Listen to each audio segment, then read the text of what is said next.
तो आज का जो हमारा लेक्चर है वो अल्कोहल्स पे है। ठीक है, वो किस पे है? अल्कोहल्स पे है, साथ ही साथ फिनॉल पे है। ठीक है, फिनॉल पे है और ईथर्स पे है। ठीक है, तो फिनॉल के बारे में मैं अपने पहले लेक्चर फंडामेंटल्स ऑफ केमिस्ट्री में भी काफी कुछ बता चुका हूँ। फंडामेंटल्स ऑफ केमिस्ट्री में हम आगे बढ़ते हैं, अल्कोहल्स को देखते हैं। तो अल्कोहल्स का जो जनरल फॉर्मूला होता है वो होता है ROH। तो ये जो R है ना, पहले भी बताया है, ये क्या होता है?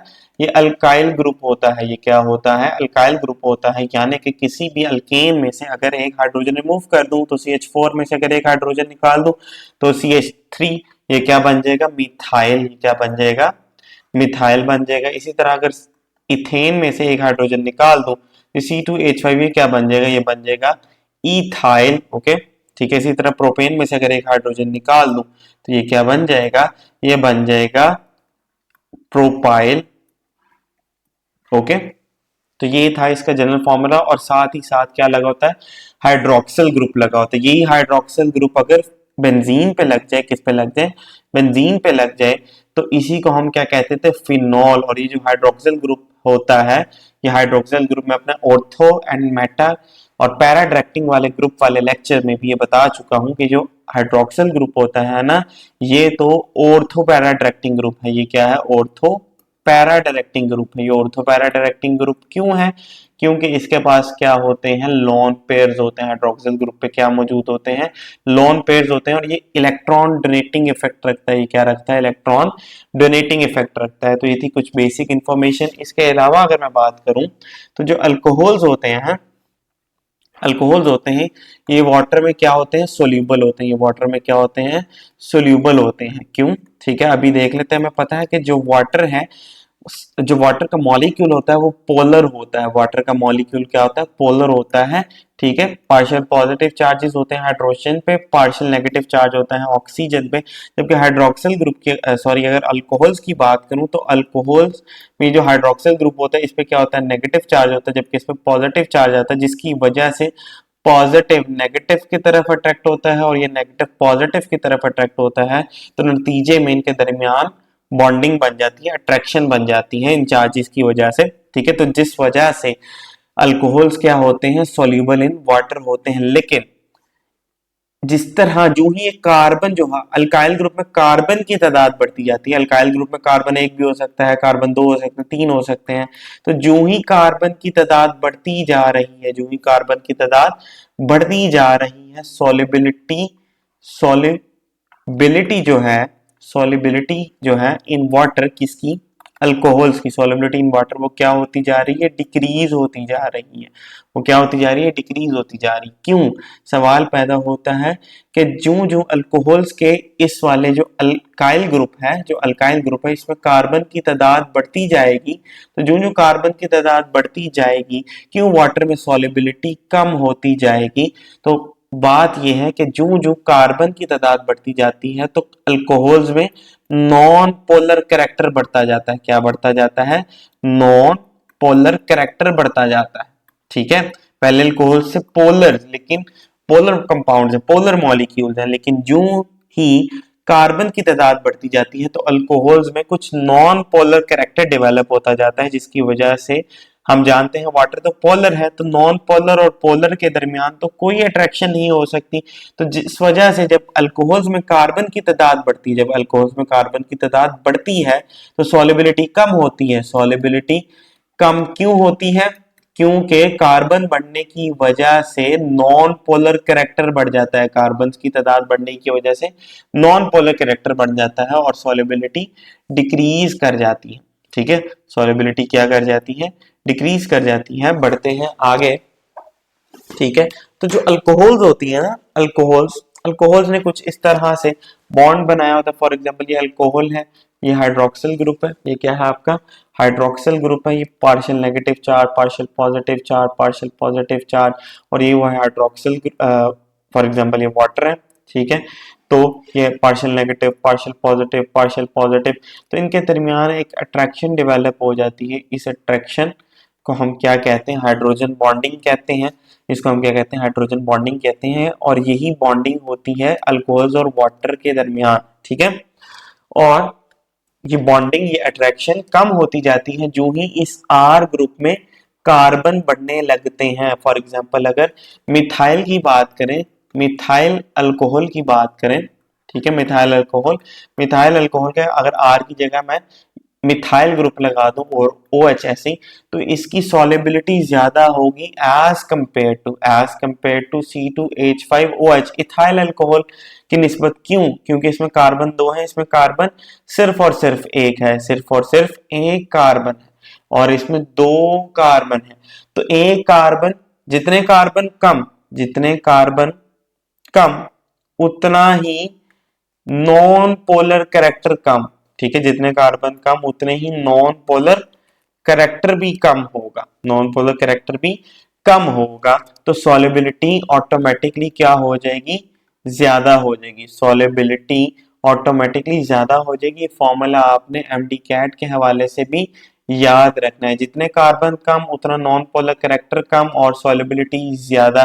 जितने कार्बन ज्यादा उतना ही नॉन पोलर कैरेक्टर ज्यादा, नॉन पोलर कैरेक्टर ज्यादा, तो सॉल्युबिलिटी कम हो जाएगी, सॉल्युबिलिटी क्या हो जाएगी? कम हो जाएगी। मजीद आगे बढ़ते हैं, ठीक है। हेलो, अब जो अल्कोहल्स होती है ना, अल्कोहल्स, तो इनकी इंडस्ट्रियल प्रिपरेशन पे हम बात कर लेते हैं, इनकी इंडस्ट्रियल प्रिपरेशन पे बात कर लेते हैं। तो अगर तो मैं बात करूं मिथाइल अल्कोहल की, किसकी? मिथाइल अल्कोहल की। मिथाइल अल्कोहल को किस तरह से बनाया जाता है? बहुत इंपॉर्टेंट है। मिथाइल अल्कोहल को हम बनाते हैं भाई कार्बन मोनोऑक्साइड से। इसको हम किससे बनाते हैं भाई? कार्बन मोनोऑक्साइड से, with the help of hydrogen. और कितने हाइड्रोजन के मॉलिक्यूल्स लेने हैं? 2 लेने हैं, और तकरीबन 450 डिग्री सेल्सियस टेम्परेचर लिया जाएगा, 200 ATM प्रेशर लिया जाएगा, ओके। और यहाँ पे जो हम यूज करेंगे एज अ कैटलिस्ट वो होगा zinc oxide plus chromium oxide Cr2O3, ठीक है। और नतीजे में हमारे पास क्या बन जाएगी? मिथाइल अल्कोहल बन जाएगी। नतीजे में हमारे पास क्या बन जाएगा? मिथाइल अल्कोहल बन जाएगा। तो इसके फिनोमेना पे जरा हम बात कर लेते हैं, ये कैसे बनाया जाता है। थोड़ी सी इसकी इंडस्ट्रियल प्रिपरेशन पे हम बात करेंगे, कैसे क्या किया जाता है। एक्चुअली लिया क्या जाता है? कार्बन मोनोऑक्साइड को लिया जाता है, 7 हाइड्रोजन के मॉलिक्यूल्स को ले लिया जाता है, और एक मशीन होती है जिसमें एक कंप्रेसर लगा होता है, ठीक है, एक कंप्रेसर लगा होता है, एक आधा कैटालिटिक चैम्बर लगा होता है। क्या लगा होता है? कैटालिटिक चैम्बर लगा होता है। इस कैटालिटिक चैम्बर में कैटलिस्ट होते हैं zinc oxide plus chromium Cr2O3 chromium oxide होता है, ठीक है। तो ये जो और इसके अलावा साथ ही साथ एक क्या लगा होता है? कंडेंसर लगा होता है, ठीक है, साथ ही साथ एक कंडेंसर लगा होता है। यह है कंडेंसर, ठीक है। और कंडेंसर के बाद क्या होता है? एक लगा होता है हमारे पास रीसर्कुलेशन पंप। एक क्या लगा होता है?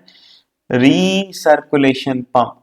क्या लगा होता है? Recirculation pump. और रीसर्कुलेशन पंप से वापस बात कहां पे जुड़ी, मशीन कैसे जुड़ी होती है? दोबारा किससे? कंप्रेसर से जुड़ी होती है। तो नंबर 1 आ गया आपके पास कंप्रेसर। नंबर 1 क्या आ गया? कंप्रेसर। यहां से हम कर लेते हैं कलर को चेंज, ठीक है। नंबर 2 हमारे पास आ गया कैटालिटिक चैम्बर। नंबर 2 क्या है? कैटालिटिक चैम्बर है, ठीक है। नंबर 3 मेरे पास क्या है? कंडेंसर, ठीक है। और नंबर 4 मेरे पास क्या है? Recirculating pump. रीसर्कुलेटिंग पंप है, ठीक है। तो होता क्या है? जो ही ये carbon monoxide, sorry not dioxide, और हाइड्रोजन के मॉलिक्यूल इस कंप्रेसर में डाले जाते हैं, कंप्रेस करता है, और कंप्रेसर से फिर आगे कैटालिटिक चैम्बर में पहुंचते हैं जहां हमारे पास जिंक ऑक्साइड क्रोमियम ऑक्साइड बनना पड़ा होता है। नतीजे में हमारे पास क्या बन जाती है? मिथाइल अल्कोहल बन जाती है। नतीजे में हमारे पास क्या बन जाता है? मिथाइल अल्कोहल बन जाता है, ठीक है। जो भी मैंने आपको रिएक्शन बताया भी था कि कार्बन मोनोऑक्साइड प्लस हाइड्रोजन के 2 मॉलिक्यूल्स लिए जाते हैं, नतीजे में CH3OH बन जाता है, ठीक है। और फिर क्या किया जाता है कि मिथाइल अल्कोहल हमारे पास जनरेट हो गया, मिथाइल अल्कोहल हमारे पास जनरेट हो गया, लेकिन कुछ मॉलिक्यूल्स मुमकिन है अनरिएक्टेड रह जाए। कुछ मॉलिक्यूल्स क्या रह जाए? अनरिएक्टेड रह जाए। तो जो मॉलिक्यूल्स अनरिएक्टेड होंगे उनको कंडेंसर में डाला जाएगा। कंडेंसर से दोबारा से रीसर्कुलेटिंग पंप में डाला जाएगा और रीसर्कुलेटिंग पंप से दोबारा कंप्रेसर में डाला जाएगा। यानी कि जो बचे बुचे मेरे पास कार्बन मोनोऑक्साइड और हाइड्रोजन के मॉलिक्यूल से उनको दोबारा से रीयूटिलाइज कर लिया जाएगा, जो अनरिएक्टेड रह गए थे, क्या बनाने के लिए? मिथाइल अल्कोहल बनाने के लिए। क्या बनाने के लिए? मिथाइल अल्कोहल बनाने के लिए। तो ये थी industrial preparation of the methanol. आपने एक बात याद रखनी है कि मेथनॉल को हम वुड स्प्रिट भी कहते हैं। मेथनॉल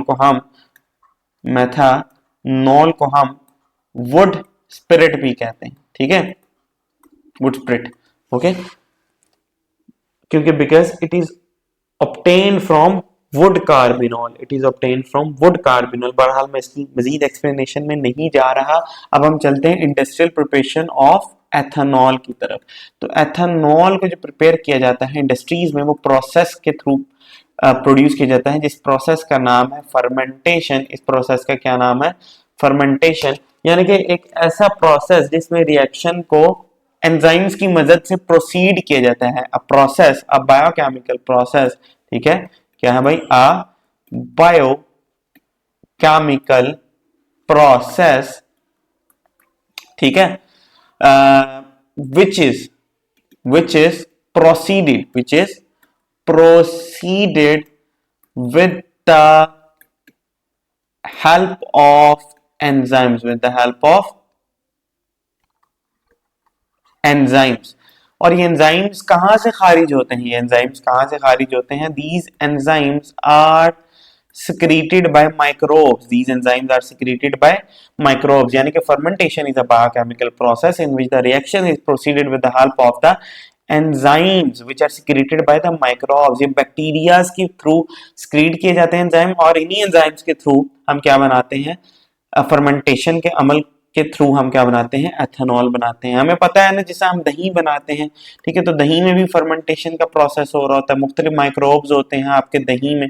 उस दही को जब आप थोड़े से दही को आप दूध में डाल देते हैं तो वो भी दही बन जाता है।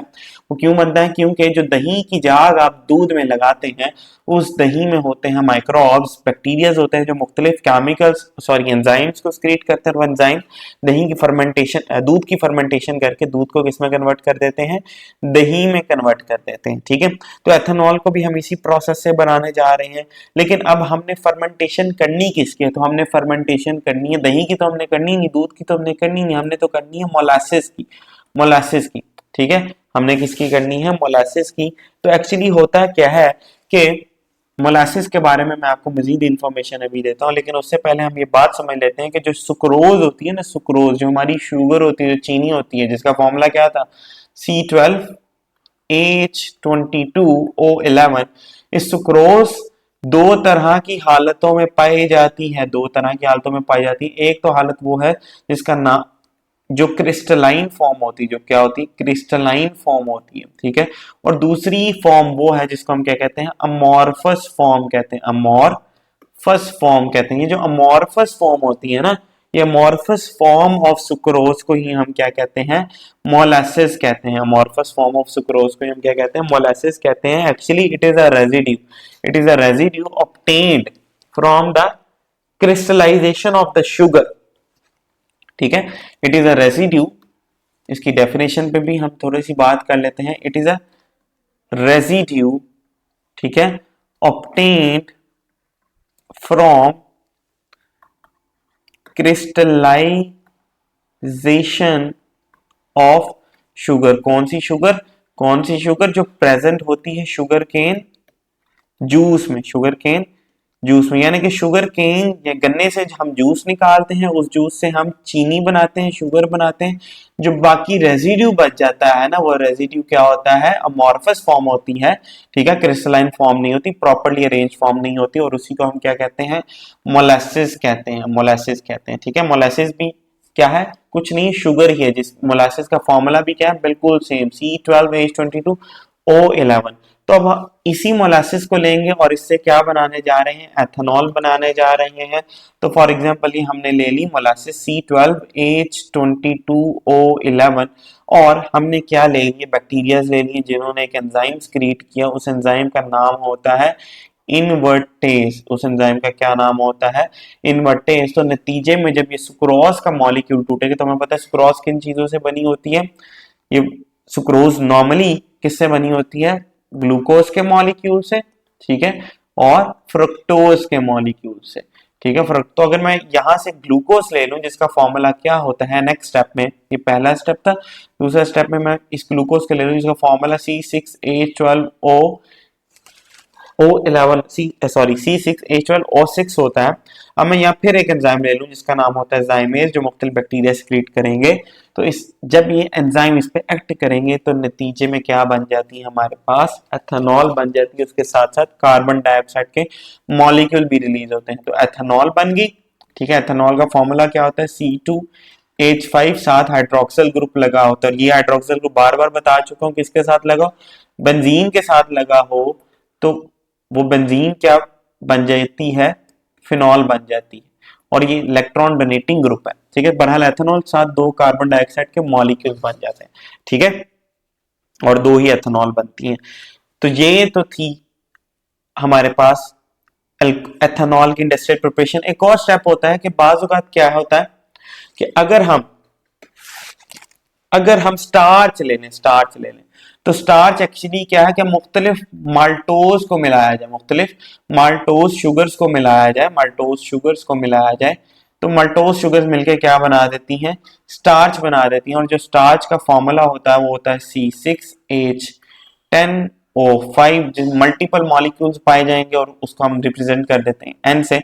और ये जो खुद माल्टोज होता है ना, माल्टोज खुद किससे बना होता है? ये बना होता है दो ग्लूकोज के मॉलिक्यूल से। किससे बना होता है? दो ग्लूकोज के मॉलिक्यूल से। यानी कि दो ग्लूकोज के मॉलिक्यूल्स मिलाए जाएं तो क्या बन जाएगा? माल्टोज। और बहुत सारा माल्टोज मिलाए जाए तो स्टार्च। तो अब हमने क्या लेनी है? स्टार्च की हेल्प लेनी है। तो फर्ज करें पहला स्टेप है रिएक्शन के, मैंने ले ली स्टार्च, और स्टार्च का फॉर्मूला क्या है? C6H10O5, ठीक है। और यहाँ पे मैं एक एंजाइम लूंगा, उस एंजाइम का क्या नाम होगा? उस एंजाइम का नाम होगा डायास्टेज एंजाइम। उस एंजाइम का नाम होगा डायास्टेज एंजाइम। नतीजे में फिर सुक्रोज के मॉलिक्यूल्स रिलीज होंगे। नतीजे में फिर क्या होगा? सॉरी, माल्टोज के मॉलिक्यूल्स रिलीज होंगे, क्योंकि स्टार्च किससे बनी होती है? माल्टोज से। और माल्टोज का फॉर्मूला सुक्रोज की तरह ही होता है, C12H22O11, ठीक है। तो अब दूसरे स्टेप में, ये तो पहला स्टेप था, दूसरे स्टेप में हम इसी माल्टोज को ले लेंगे H22O11 और एक एंजाइम ले लेंगे। उस एंजाइम का नाम क्या है? माल्टेज एंजाइम है। और जब ये इस पे एक्ट करेगा तो नतीजे में फिर क्या बन जाएंगे? ग्लूकोज के मॉलिक्यूल्स बन जाएंगे। और ग्लूकोज का फॉर्मूला क्या होता है? C6H12O6, ठीक है। अब इस ग्लूकोज को फिर तीसरे स्टेप में क्या एक्ट करेगा? कौन सा एंजाइम एक्ट करेगा? वही सेम एंजाइम जो पिछली स्लाइड में मैंने आपको दिखाया था, दोबारा जाइमेज, ठीक है। क्या एक्ट करेगा? जाइमेज। यही वाला जाइमेज एक्ट करेगा ग्लूकोज पर, नतीजे में एथेनॉल बनेगा। तो अब फिर से वही एथेनॉल बनने वाला है, ठीक है। तो जैसे जाइमेज एक्ट करेगा नतीजे में C2H5OH बन जाएगा। नतीजे में क्या बन जाएगा? C2H5OH बन जाएगा। और साथ ही साथ दो कार्बन डाइऑक्साइड के मॉलिक्यूल्स रिलीज होंगे। तो ये था इंडस्ट्रियल प्रिपरेशन ऑफ अल्कोहल। लेकिन जो एथेनॉल, लेकिन फर्मेंटेशन के प्रोसेस से बोर्ड का क्वेश्चन है, ठीक है, एमडी कैट के लिए भी याद रखें कि फर्मेंटेशन के प्रोसेस से अल्कोहल सिर्फ 12% ऑब्टेन की जा सकती है। एथेनॉल सिर्फ 12% ऑब्टेन की जा सकती है, इससे ज्यादा नहीं। अगर हद ऑब्टेन की जा सकती है तो मैक्सिमम 14% की जा सकती है। मैक्सिमम की मिनिमम 12%, मैक्सिमम 14%, ठीक है। इससे ज्यादा ऑब्टेन नहीं की जा सकती। और जो एथेनॉल हमने ऑब्टेन की है किसके? फर्मेंटेशन के प्रोसेस के थ्रू। इसकी अगर हम कर दें डिस्टिलेशन, इसकी अगर हम करते हैं यानी इसको बहुत ज्यादा बॉयल कर दें, इसमें से इंप्योरिटीज को निकाल दें, डिस्टिलेशन जब हम इसकी करेंगे डिस्टिलेशन, तो नतीजे में 95% इथाइल अल्कोहल ऑब्टेन होगी। इस इथाइल अल्कोहल का जो दूसरा नाम है वो होता है रेक्टिफाइड स्पिरिट। वो क्या होता है? रेक्टिफाइड स्पिरिट होता है। वो रेक्टिफाइड स्पिरिट होता है। इसको अगर इसी रेक्टिफाइड स्पिरिट को अगर मैं मजीद क्या कर दूं? डिस्टिल कर दूं, डिस्टिलेटेड कर दूं, बॉयल कर दूं, तो नतीजे में मेरे पास 100% एब्सोल्यूट इथाइल अल्कोहल जनरेट होगी, एब्सोल्यूट इथाइल अल्कोहल जनरेट होगी। और 95% इथाइल अल्कोहल जब डिस्टिलेशन करेंगे तो होती है क्विकलाइम की मौजूदगी में, कैल्शियम ऑक्साइड की मौजूदगी में। ठीक है, एक वैसे ही एक बात जहन में ही आगे आपके काम आएगी, अगर इसी क्विकलाइम को मैं पहले भी बता चुका हूं बेंजीन वाले चैप्टर में, हम सोडियम हाइड्रोक्साइड के साथ मिला दें तो ये क्या कहलाता है, सोडा लाइम। ये क्या कहलाता है, सोडा लाइम। बड़ा गैर जरूरी बात है, जहन में आई तो मैंने सोचा आपसे शेयर कर दूं। ठीक है, हम मजीद आगे बढ़ते हैं। तो जो अल्कोहल्स के अब रिएक्शन की तरफ जाते हैं, अब हम किसकी तरफ जाते हैं, अल्कोहल्स के रिएक्शन की तरफ जाते हैं, कार्बोकैटाइंस की तरफ जाते हैं। तो अल्कोहल्स जो होती है ना, अल्कोहल्स दो तरह के रिएक्शंस देती हैं। कितनी तरह के रिएक्शंस देती हैं, एक वो रिएक्शन है जिसमें क्या होगा, वेट अ मिनट, एक वो रिएक्शन है जिसमें कार्बन, आर से मुराद क्या है, कार्बन और ऑक्सीजन के दरमियान बॉन्ड ब्रेक होगा। यानी कि मैं कहूंगा कि कार्बन ऑक्सीजन बॉन्ड ब्रेकेज होगी, कार्बन ऑक्सीजन बॉन्ड ब्रेकेज होगी। और एक वो रिएक्शन है एक तरह के जिनमें ऑक्सीजन और हाइड्रोजन के दरमियान बॉन्ड ब्रेकेज होगी, तो हम कहेंगे कि OH बॉन्ड ब्रेकेज होगी। क्या होगी, OH बॉन्ड ब्रेकेज होगी। जब OH बॉन्ड ब्रेकेज होगी तो नतीजे में जो आयन बनेंगे उनको हम कहते हैं अल्क ऑक्साइड आयन। उनको हम क्या कहते हैं, अल्क ऑक्साइड आयन।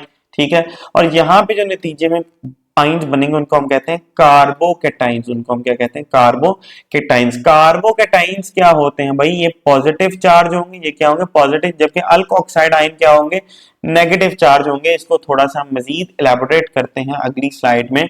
ठीक है, तो देखिएगा जरा। ठीक है,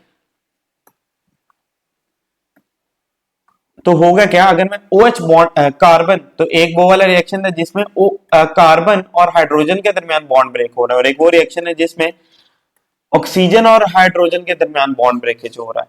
तो फॉर एग्जांपल इसकी जगह, आर की जगह मैं कोई भी कार्बन वाली चेन ले लेता हूं। फॉर एग्जांपल मैं ले लेता हूं एथेनॉल, ले लेता हूं, या फिर मेथनॉल। फॉर एग्जांपल हम ले लेते हैं एथेनॉल, ले लेते हैं, C2H5 ले लिया और हाइड्रोक्सिल ग्रुप ले लिया। तो जब मैं यहां से बॉन्ड तोड़ूंगा तो मैं पता है हाइड्रोक्सिल ग्रुप पे नेगेटिव चार्ज है, और इस वाले R ग्रुप पे क्या आ जाएगा, पॉजिटिव चार्ज आ जाएगा। इसकी वजह क्या है कि ये जो ऑक्सीजन है ना, ये ऑक्सीजन क्या है, इलेक्ट्रोनेगेटिव होता है, जो अपनी तरफ इलेक्ट्रॉन्स को खींच के रखेगा। किस तरह से, ये जो ऑक्सीजन है ये अपनी तरफ इलेक्ट्रॉन्स को खींच के रखेगा। क्यों, क्योंकि इस पे क्या है, इलेक्ट्रो नेगेटिविटी है। तो यहाँ पार्शियल पॉजिटिव चार्ज आ जाएगा, पार्शियल नेगेटिव चार्ज आ जाएगा। लेकिन जो ही बॉन्ड ब्रेक होगा तो C2H5 पे परमानेंट पॉजिटिव चार्ज आ जाएगा और हाइड्रोक्सिल ग्रुप में परमानेंट नेगेटिव चार्ज आ जाएगा। मैं इसको मजीद इलेबोरेट करता हूं ताकि आप अच्छे तरीके से इसको समझ पाए, ठीक है। और मजीद अगर मैं बात करूं हाइड्रोक्सिल ग्रुप की, तो हमें पता है इसमें क्या बनेगा, अल्क ऑक्साइड आयन बनेगा। अगर मैं OH बॉन्ड ब्रेकेज कर दूं, ठीक है, अल्क ऑक्साइड आयन बनेगा। तो ये आ गया, फॉर एग्जांपल यहाँ पे भी C2H5 ही ले लेते हैं, इथाइल ले लेते हैं, और ये उसके साथ ऑक्सीजन, और ये आपका आ गया हाइड्रोजन।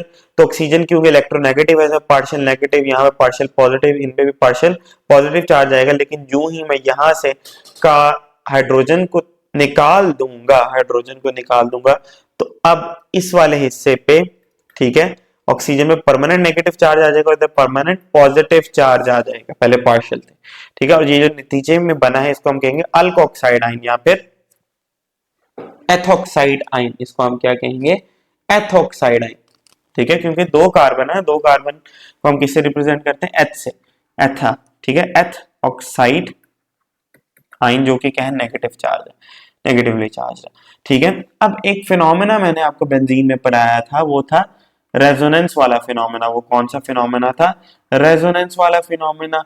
और रेजोनेंस वाला फिनोमेना में क्या होता था कि जो ट्रिपल बॉन्ड्स है ना, जो पाई बॉन्ड्स है, पाई इलेक्ट्रॉन्स थे बेंजीन में, वो क्या कर रहे थे, रिवॉल्व कर रहे थे। वो पाई इलेक्ट्रॉन्स बेंजीन के अंदर क्या कर रहे थे, रिवॉल्व कर रहे थे, ठीक है। लेकिन इसी रेजोनेंस से एक ऊपर की चीज होती है जिसको हम क्या कहते हैं, हाइपर कॉन्जुगेशन। Hyper conjugation. ठीक है, तो बेंजीन में कौन सा फिनोमेना पाया जाता था? अगर मैं बेंजीन और अल्कोहल्स में एक मेजर डिफरेंस की बात करूं, ठीक है, बेंजीन और अल्कोहल्स में अगर एक मेजर डिफरेंस की बात करूं तो बेंजीन में रेजोनेंस पाई जाती थी, लेकिन इस अल्कोहल्स में रेजोनेंस की एक अल्ट्रा फॉर्म पाई जाती है, एक अल्ट्रा प्रोमैक्स फॉर्म पाई जाती है, जिसका क्या नाम है? Hyper conjugation. जिसमें क्या पाई जाती है? Hyper conjugation. अच्छा, अब हाइपर कॉन्जुगेशन को एक्सप्लेन करने से पहले मैं मजीद कुछ बातें आपसे शेयर करना चाहता हूं। ठीक है, तो अगली स्लाइड पे चलते हैं। होता क्या है कि अगर मैं यहां पे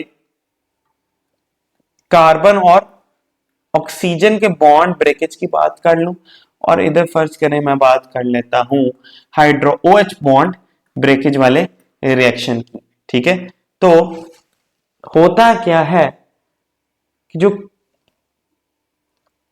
ये R है ना, ये R किसको रिप्रेजेंट कर रहा है? हाइड्रोकार्बन की चेन को, कार्बन की चेन्स को। तो फॉर एग्जांपल अगर मैं कार्बन ले लूं, टर्शरी कार्बन ले लूं, ऐसा कार्बन ले लूं, और मुझे पता है कि जब मैं इस हाइड्रोजन OH को रिमूव करूंगा तो कार्बन पे कौन सा चार्ज आने वाला है? पॉजिटिव। ठीक है, कार्बन पे कौन सा चार्ज आने वाला है? पॉजिटिव। तो मैं टर्शरी अगर कार्बन ले लूं, टर्शरी कार्बन से मुराद क्या है? देखें, कार्बन किस तरह के हो सकते हैं? प्राइमरी कार्बन हो सकता है, प्राइमरी कार्बन हो सकता है, सेकेंडरी कार्बन हो सकता है, टर्शरी कार्बन हो सकता है।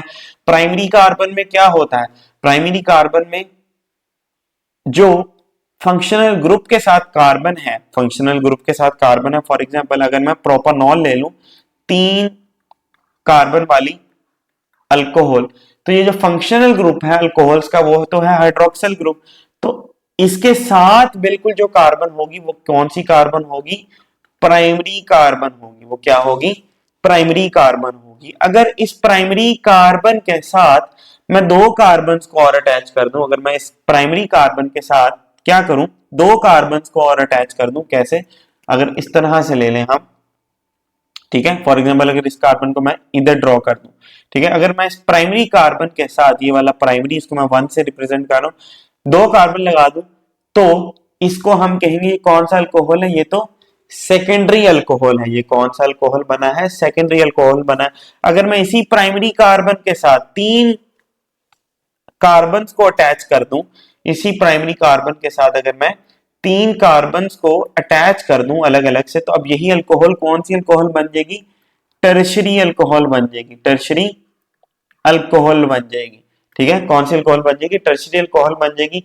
और अगर मैं इस टर्शरी अल्कोहल में से हाइड्रोक्सिल OH बॉन्ड को, यहां से कार्बन और ऑक्सीजन के दरमियान इस बॉन्ड को तोड़ दूं, हाइड्रोक्सिल ग्रुप को अलग कर दूं, तो पीछे कौन सा यहां पॉजिटिव चार्ज बनेगा? तो हम कहेंगे अगर कार्बन पे पॉजिटिव चार्ज आ जाए तो वो क्या कहलाता है? कार्बोकैटायन। वो क्या कहलाता है? कार्बोकैटायन। और अगर हाइड्रोक्सिल ग्रुप को यहां मैं टर्शरी कार्बन से हटा दूं तो इस टर्शरी कार्बन का नाम बन जाएगा टर्शरी कार्बोकैटायन। क्या बन जाएगा? Tertiary carbocation. और अगर इस सेकेंडरी कार्बन में से मैं, इस सेकेंडरी अल्कोहल में से मैं यहां से बॉन्ड ब्रेक कर दूं, तो हाइड्रोक्सिल ग्रुप जब अलग होगा पीछे इस कार्बन पे पॉजिटिव चार्ज आ जाएगा, लेकिन इस प्राइमरी कार्बन के साथ जुड़े हैं 2 कार्बन, तो मैं कहूंगा ये क्या है? Secondary carbocation. ये क्या है? Secondary carbocation. इसी बात को आपने याद रखना है। तो अब मैं क्या करूंगा? मैं मुख्तलिफ कार्बोकैटाइन्स बना दूं। मैंने भी बताया कि जब भी OH बॉन्ड ब्रेकेज होगी, जब भी क्या होगी? OH बॉन्ड ब्रेकेज होगी, तो नतीजे में क्या बनते हैं? कार्बोकैटाइन्स बनते हैं। और यहां पे क्या बनते हैं जब OH बॉन्ड ब्रेकेज होती है? अल्क ऑक्साइड आइन बनते हैं। अल्कोक्साइड आइन बनते हैं। तो अगर मैं प्राइमरी कार्बोकैटाइन ले लूं, ठीक है, प्राइमरी कार्बोकैटाइन ले लूं, और या मैं शुरुआत टर्शरी से अगर करूं, मैं किससे शुरुआत करूं? टर्शरी से। तो 3 कार्बन इसके साथ जोड़ दिए, प्राइमरी कार्बन के साथ 3 कार्बन जोड़ दें, ठीक है, तो एक टर्शरी अल्कोहल बन जाएगी। ठीक है, हाइड्रोक्सिल ग्रुप को अगर मैं रिमूव कर दूं, हाइड्रोक्सिल ग्रुप को अगर मैं रिमूव कर दूं, तो ये मैंने रिमूव कर दिया हाइड्रोक्सिल ग्रुप को, नतीजे में यहां इस कार्बन पे कौन सा चार्ज आने वाला है? नतीजे में इस कार्बन पे जो चार्ज आएगा वो पॉजिटिव। तो ये हो गया टर्शरी कार्बोकैटाइन। ठीक है, फिर अगर मैं सेकेंडरी कार्बोकैटाइन लिखूं तो वो किस तरह का होगा? वो तो कुछ इस तरह का होगा। ठीक है, सेकेंडरी कार्बोकैटाइन। और अगर मैं प्राइमरी कार्बोकेटाइन लिखूं तो वो किस तरह का होगा, कुछ इस तरह का होगा। ठीक है, अगर मैं एथेनॉल ले लूं C2H5, ठीक है, और यहाँ पे पॉजिटिव चार्ज, हाइड्रोक्सिल ग्रुप मैंने तीनों से रिमूव कर दी। तो अब ये जो कार्बोकेटाइंस है ना, असल में मैं बात करना चाह रहा हूं इनकी स्टेबिलिटी के हवाले से, इनकी स्टेबिलिटी के हवाले से। जो टर्शरी कार्बोकेटाइन होता है ना, वो सबसे ज्यादा स्टेबल है, वो सबसे ज्यादा स्टेबल है। जो सेकेंडरी कार्बोकेटाइन है वो कम स्टेबल है, और जो प्राइमरी कार्बोकेटाइन है वो सबसे कम स्टेबल है। तो ऐसा क्यों है? असल में जो साथ में मिथाइल ग्रुप्स लगे हुए हैं ना, अगर मैं मिथाइल ग्रुप्स की वैलेंसीज को पूरा करूं, उनके साथ हाइड्रोजन को पूरा करूं, तो यहाँ इस कार्बन ने एक बॉन्ड बनाया, तीन और बना सकता, तीन हाइड्रोजन, इधर भी तीन हाइड्रोजन, इधर भी तीन हाइड्रोजन, इसके साथ भी तीन, इसके साथ भी तीन हाइड्रोजन। ओके, तो होता क्या है कि जो मिथाइल ग्रुप्स होते हैं ना, मिथाइल ग्रुप्स, इनका जो इफेक्ट होता है, मैंने आपको बताया था कि जो मिथाइल ग्रुप्स होते हैं, जब हमने ऑर्थो पैरा डोनेटिंग ग्रुप्स की ऑर्थो पैरा डायरेक्टिंग ग्रुप्स की बात की थी, ऑर्थो पैरा डायरेक्टिंग, तो उसमें हमने पढ़े थे, ऑर्थो पैरा डायरेक्टिंग ग्रुप्स में हमने पढ़े थे स्ट्रॉन्ग एक्टिवेटर। ठीक है, स्ट्रॉन्ग एक्टिवेटर, स्ट्रॉन्ग एक्टिवेटर्स में कौन आ रहा था? Nr2 आ रहा था। ठीक है, OH हाइड्रोक्सिल ग्रुप आ रहा था। ठीक है, इस तरह की चीजें आ रही थी। इसी तरह फिर आ जाते थे वीक एक्टिवेटर्स। ठीक है, वीक एक्टिवेटर्स, और हमारे पास क्या आते थे? Ring D activators. हमारे पास क्या आ जाते थे? Ring D activators. ठीक है, तो जो वीक एक्टिवेटर्स में हमने पढ़ा था कि वीक एक्टिवेटर्स में कौन कौन आ जाते हैं, तो वीक एक्टिवेटर्स में याद करके जरा जहन पर जोर डालिए कि मैंने आपको क्या बताया था। वीक एक्टिवेटर्स में हमारे पास आ जाते थे अल्काइल ग्रुप्स। वीक एक्टिवेटर्स में मेरे पास क्या है? अल्काइल ग्रुप्स आ जाते थे। ठीक है, वीक एक्टिवेटर्स, लेकिन ये जो वीक एक्टिवेटर्स हैं, वीक एक्टिवेटर्स जरूर है, लेकिन जो ऑर्थो पैरा डायरेक्टिंग ग्रुप्स तो है ना, ये सारे क्या है? ऑर्थो पैरा डायरेक्टिंग ग्रुप्स हैं। ठीक है, चाहे स्ट्रॉन्ग एक्टिवेटर्स हैं, चाहे वीक एक्टिवेटर्स हैं, चाहे डी एक्टिवेटर्स हैं। डी एक्टिवेटर्स में मेरे पास हैलोजेंस आ जाते थे, डी एक्टिवेटर्स में मेरे पास हैलोजेंस आ जाते थे। ठीक है, तो लेकिन ये सारे क्या है? ऑर्थो पैरा डायरेक्टिंग ग्रुप्स हैं, और ऑर्थो पैरा डायरेक्टिंग ग्रुप्स की खास बात थी, वो उनके पास एक इफेक्ट होता है, वो होता है इलेक्ट्रॉन डोनेटिंग इफेक्ट। वो कौन सा इफेक्ट होता है? Electron donating effect. तो एक्चुअली ये जो मिथाइल ग्रुप्स लगे हैं ना साथ, ये जो मिथाइल ग्रुप साथ लगे हुए हैं, ठीक है, ये जो मिथाइल ग्रुप साथ लगे हुए हैं, इनका भी क्या होता है? Electron donating effect. तो इलेक्ट्रॉन्स को कार्बन की तरफ डोनेट करेंगे, इलेक्ट्रॉन्स को कार्बन की तरफ डोनेट करेंगे, मिथाइल ग्रुप इलेक्ट्रॉन को कार्बन की तरफ डोनेट करेंगे। यहां पे भी ऐसा होगा, यहां पे भी ऐसा होगा। तो हमने असल में स्टेबिलिटी कैसे आएगी? क्योंकि पॉजिटिव चार्ज आ गया कार्बन पे, पॉजिटिव चार्ज ने कार्बन को क्या कर दिया है? अनस्टेबल कर दिया है। तो इस कार्बन के साथ जितने ज्यादा मिथाइल ग्रुप्स लगे होंगे, जितने ज्यादा आर ग्रुप्स लगे होंगे, उतना ही ज्यादा इलेक्ट्रॉन डोनेटिंग इफेक्ट होगा। जितना इलेक्ट्रॉन डोनेटिंग इफेक्ट होगा, उतनी नेगेटिविटी पॉजिटिव चार्ज की तरफ अट्रैक्ट होगी। जितनी नेगेटिविटी पॉजिटिव चार्ज की तरफ अट्रैक्ट होगी, उतने ही चार्जेस एक दूसरे को न्यूट्रलाइज कर देंगे, और नतीजे में कार्बोकेटाइन क्या हो जाएगा? स्टेबल हो जाएगा। लेकिन सेकेंडरी कार्बोकेटाइन में कार्बन के साथ, पॉजिटिव कार्बन के साथ दो कार्बन जुड़े होते हैं, तो यहां पे इलेक्ट्रॉन डोनेटिंग इफेक्ट कम है as compare to tertiary carbocation. Tertiary carbocation में तो एक कार्बन के साथ तीन कार्बन लगे हुए हैं ना। ठीक है, तो यहाँ इलेक्ट्रॉन डोनेटिंग इफेक्ट ज्यादा है, इलेक्ट्रॉन डोनेटिंग इफेक्ट ज्यादा है, जिसकी वजह से ज्यादा न्यूट्रलाइजेशन होगी, कार्बोकेटाइन ज्यादा स्टेबल बनेगा, और प्राइमरी में बहुत कम होती है। ठीक है, तो ये बात थी। अल्कोक्साइड आयन में बिल्कुल ऑपोजिट होगा। जो प्राइमरी अल्कोक्साइड आयन होगा ना, जो प्राइमरी अल्कोक्साइड आयन होगा, वो सबसे ज्यादा स्टेबल होगा, वो सबसे ज्यादा स्टेबल होगा। ठीक है, जो सेकेंडरी अल्कोक्साइड आयन होगा, इसको हम थोड़ा सा बना लेते हैं। ठीक है, कार्बन ये और ये हाइड्रो, ये थोड़ा कम स्टेबल होगा। ठीक है, ये क्या होगा? कम स्टेबल होगा। और जो टर्शियरी कार्बोकेटाइन अगर मैं ले लूं ना, तीन कार्बन इसके साथ जोड़ देते हैं और एक ऑक्सीजन जोड़ लेते हैं।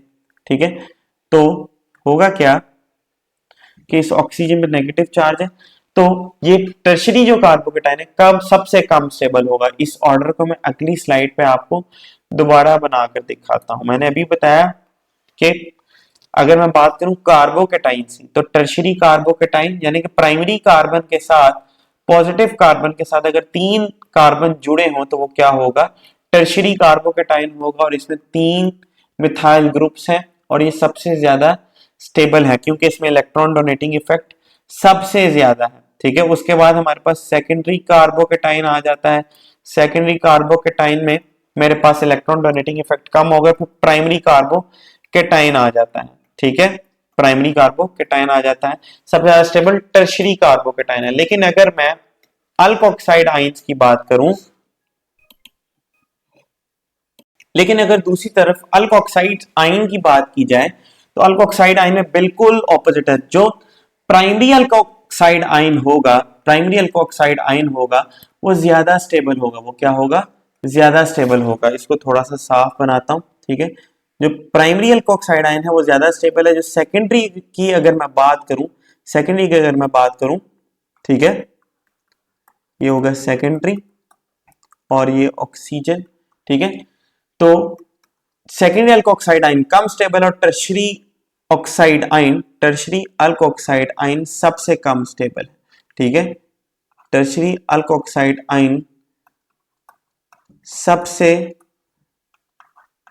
कम स्टेबल है, टर्शियरी अल्कोक्साइड आयन। ठीक है, क्यों, अब हम देखते हैं। तो एक्चुअली कार्बन पे जो नेगेटिव चार्ज हो, अगर कार्बन पे पॉजिटिव चार्ज आ जाए ये रिलेटिवली फिर भी स्टेबल है। ये कार्बन पे अगर नेगेटिवली पॉजिटिव चार्ज आ जाए तो रिलेटिवली स्टेबल है, लेकिन अगर कार्बन पे नेगेटिव चार्ज आ जाए तो ये बिल्कुल ही अनयूजुअल है, ये बिल्कुल ही हालात से उलट है। ठीक है, कार्बन को बहुत ज्यादा अनस्टेबल कर देता है। तो अगर मैं यहां पे अगर मैं बात करूं, ठीक है ना, अगर मैं यहां पे बात करूं इसको, अगर मैं C2H5 को जरा खोल कर लिखूं, C2H5 को, ठीक है, अगली स्लाइड में, तो ये C2H5O को अगर मैं यहां ड्रॉ करूं तो कैसे होगा, CH3 CH2O। ठीक है, अब ये मिथाइल ग्रुप है। ठीक है, ये एक R ग्रुप है और इस R ग्रुप का इलेक्ट्रॉन डोनेटिंग इफेक्ट होगा। ठीक है, इलेक्ट्रॉन डोनेटिंग इफेक्ट इसका कहां होगा, बिल्कुल इस सेंटर की तरफ होगा। ठीक है, और इस ऑक्सीजन का भी एक इलेक्ट्रॉन डोनेटिंग इफेक्ट होगा। ठीक है, क्योंकि इसके पास इलेक्ट्रॉन्स ज्यादा हैं, ये नेगेटिव इसी को डिफाइन कर रहा है। तो ये जो सेंटर वाला कार्बन है ना, इसके पास इलेक्ट्रॉन डेंसिटी बढ़ जाएगी, जिसकी वजह से इस पे अनयूजुअल नेगेटिविटी आने लग जाएगी, अनयूजुअल नेगेटिविटी आने लग जाएगी। ठीक है, तो ये इसको अनस्टेबल कर, ये क्या होगा, अनस्टेबल होगा। लेकिन अगर ये इलेक्ट्रॉन डोनेटिंग इफेक्ट बढ़ जाए तो सेंटर वाला जो कार्बन होगा वो इससे ज्यादा अनस्टेबल हो जाएगा। फॉर एग्जांपल अगर मैं सेकेंडरी की बात करूं तो सेकेंडरी में मेरे पास सेंटर वाले कार्बन के साथ 2 कार्बन जुड़े होते हैं। ठीक है, ठीक है, और ये CH3 और यहाँ एक H।